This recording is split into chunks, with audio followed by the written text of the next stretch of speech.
Yeah, well, so your match pace, a lot of it has to do with your personality, your style of wrestling. But for the most part, we like to hold position and wrestle in sprints. But a lot of your intensity comes from like in between the. So let's say in wrestling, you go out of bounds. We want to jog back to the middle, touch the mat, get set again.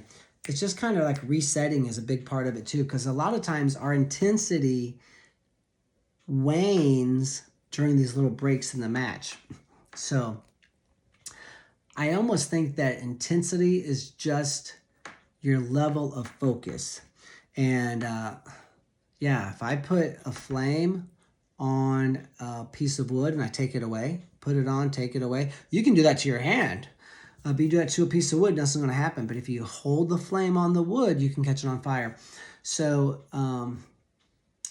intensity is very much just keeping the heat on your opponent. And we see that in certain styles of football and boxing. And I would encourage all of the wrestlers and jiu-jitsu athletes out there to just make a commitment to keeping your opponent engaged. Because when I take mental breaks, you're allowed to take mental breaks. And that's a big issue. And so I actually just watched and been chatting with a lot my former college roommate, Alan Freed. He was the first ever 4-time national champion in high school, back in the late 80s. 86, 87, 88, 89. He won, and he actually took John Smith down, who was like a 2-time world champ and Olympic champ when he was in high school. And he got recruited to Oklahoma State. Everybody recruited him. He was NCAA runner-up twice, then lost a year of eligibility due to the NCAA stuff that we all lost. There's a book written about it. And I lost a year as well. Actually, I lost 2 years, actually, of my college career. And then he won it easily his senior year. So anyway, he's putting his old matches on YouTube and stuff. And I've been watching some of them, and I forgot how ferociously intense this guy was. So he's kind of like the prime example of just pressure and keeping the heat on your opponent.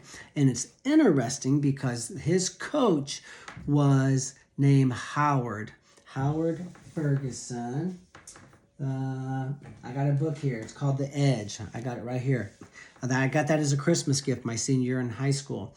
And I had known Alan in high school because we ran the same national circuit and stuff. And it was very exciting when he joined Oklahoma State. But his coach built St. Edward's High School wrestling into the national powerhouse. And here they are 30 years later. They're still ranked number 1 in the nation most years, at least top 3. And this guy was a self-made multimillionaire. And he turned warehouse spaces into apartments. He was in real estate, just a hard-charging guy. Just had a bad heart. He died like at 49.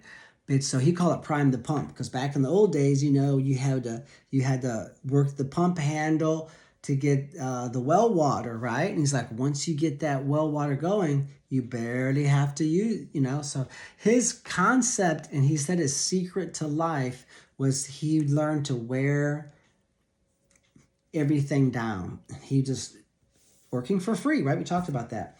Just a lot of focus and effort and intensity. And so, Al develop the style of wrestling because it fit his athleticism, short, powerful guy. And, Freed showed me a little medal he had. It was like a coin.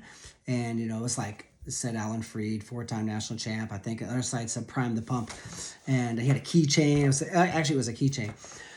But so, that's kind of a key concept. We've heard it in all levels of sport. But that's what I'm talking about in that chapter, is just the ability to keep the heat on your opponent. And now we don't want to get out over our skis and be crazy and operate and lose position. And that's a hard part about wrestling. A lot of times the more aggressive we wrestle, the less our timing suffers, our positioning breaks. So we're always trying to gel those two so that I can learn to wrestle a very aggressive style, but still not get out over my skis and make positioning errors and, mess up my timing. And I allow that to happen on its own from a coaching standpoint. If you are always trying to score points, that's going to happen.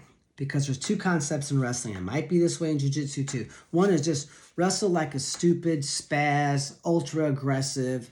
Just try to score points like a spaz. And eventually you'll figure it out and you will calm down a little bit. And at least you got the aggressive part figured out. The other way is what we say is focus on holding position and score every chance you get. And as your skills improve, the points will improve too. That's how we teach it, because the other way, you just don't learn well. I've proved that my way is better. I'll guarantee you that. But intensity comes from I'm always trying to score points. And as I get more experience, I get better with positioning, my footwork gets better, my athleticism gets better, my ability to move within a wrestling stance. Because, you can be a great basketball player and a great athlete. And so, I think all the footwork drills and stuff are stupid. You go to, some CrossFit gym and they have you do, athleticism drills and footwork stuff. I think it's stupid for wrestling because we're bent down in a stance. You get down in a wrestling stance and then you bend over at the waist and I want you to run some sprints around the room. That's hard. So becoming a great athlete from a wrestling stance is much different. So we kind of just allow their level of aggressiveness to grow. And if it doesn't grow, you're not a competitor. Because if you're not trying to score and win, then you just need to quit wrestling and go do something else, right? So, but intensity can lead to a lot of points over there. Once the dam breaks, there's points over there, and there's a lot of them, and you have to understand that.